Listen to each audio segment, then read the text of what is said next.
The D&D scandal never really mattered. In fact, Wizards of the Coast and Hasbro have never had any actual power over you or your friends or how you guys choose to play their games. However, in recent times, the community has become obsessed with scandal and drama, and through that obsession, through that stinking cloud of negativity that's been plaguing the chronically online D&D community, we have collectively lost sight of what truly matters. And that is the creativity, the storytelling, and the drama of playing D&D, rather than the drama of buying D&D and interacting with the capitalistic side of the hobby. And so that's why today I want to talk about how we as a community can reclaim what it means to play D&D and move forward in a positive, creative way. And so guys, if this is interesting to you, if you're into living the lifestyle of a dungeon master in a thoughtful, more philosophical way, then I'd highly encourage you to subscribe to this channel if you haven't already, and also check out and subscribe to my Substack newsletter called The Pros. On The Pros, I will be sending out a more thorough, deep dive, quick essay blog post style write-up of whatever topic I'm talking about here on YouTube. And before we get any further, I need to give a quick shout out to today's sponsor, Into the AM.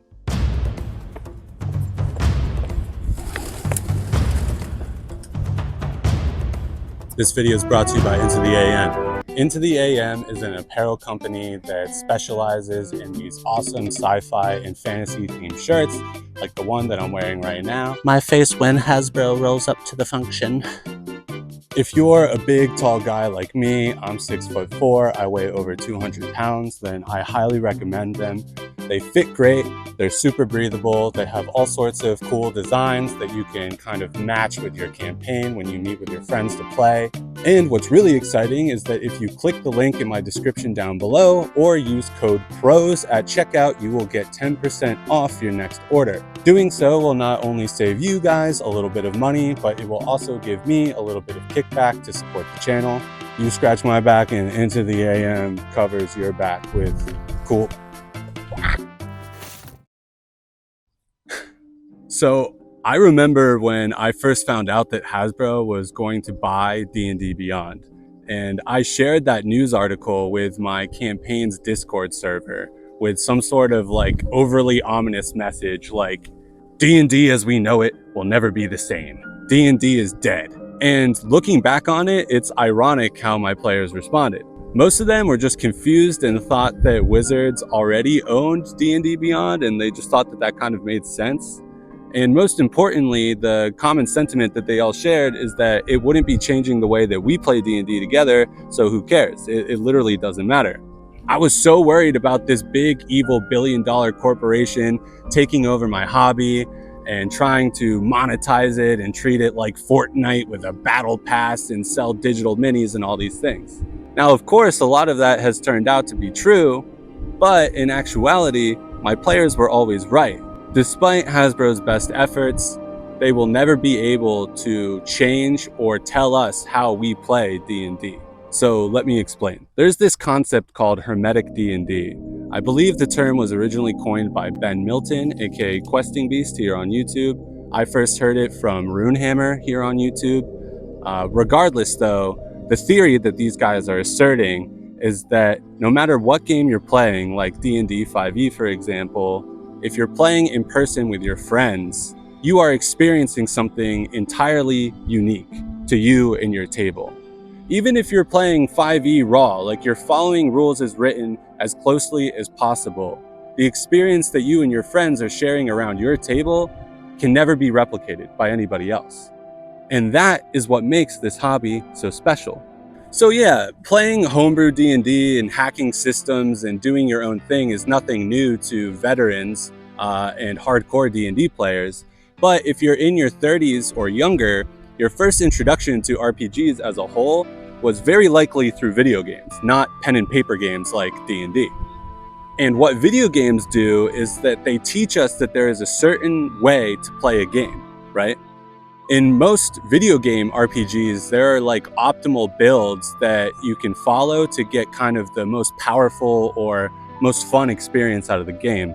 And video games also teach us that there are certain things that you can and cannot do. And so I think this is where the real disconnect and anxiety stems from in the online D&D community.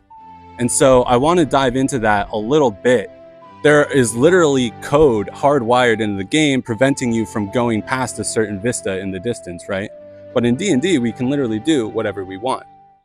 And so when new players discover D&D and they hear like, oh, you know, it's like Final Fantasy, but you can literally do whatever you want, and they want to play, but they don't know how, naturally, in today's day and age, they're going to gravitate towards going to YouTube and look up videos that will teach them how to play D&D. And that's why all of this content, like class guides or class tier rankings or videos discussing OP spell combinations and stuff like that, are so popular. It's because it caters to players who are associating that video game mentality with D&D. And so the problem arises here when people associate that whatever is on D&D Beyond, or whatever Wizards and Hasbro are doing with the core game, is D&D. Like, you have to follow these rules, you have to do these things in order to play D&D. Now, hardcore enthusiasts like us, like if you're watching this video, you're probably a hardcore D&D fan. We understand that that's not true. But the broader casual D&D community, especially new players, don't understand this, right? And naturally so.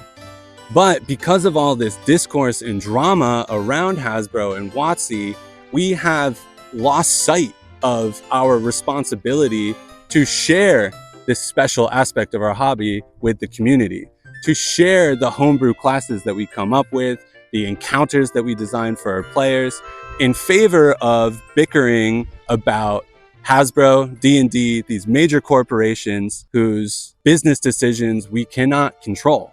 And that is why the chronically online D&D community has devolved so deeply into this non-stop obsession with drama and scandal. You can play D&D 5e and not be a bad person. You can buy the new 2024 Player's Handbook and use it however you want. You can take some aspects from it and you can ditch out the rest.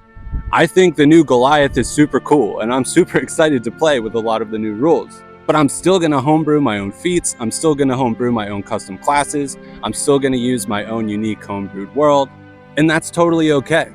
In fact, I just recently subscribed to D&D Beyond. I know, gasp. I bought the new Player's Handbook. I'm gonna buy the new Monster Manual and Dungeon Master Guide.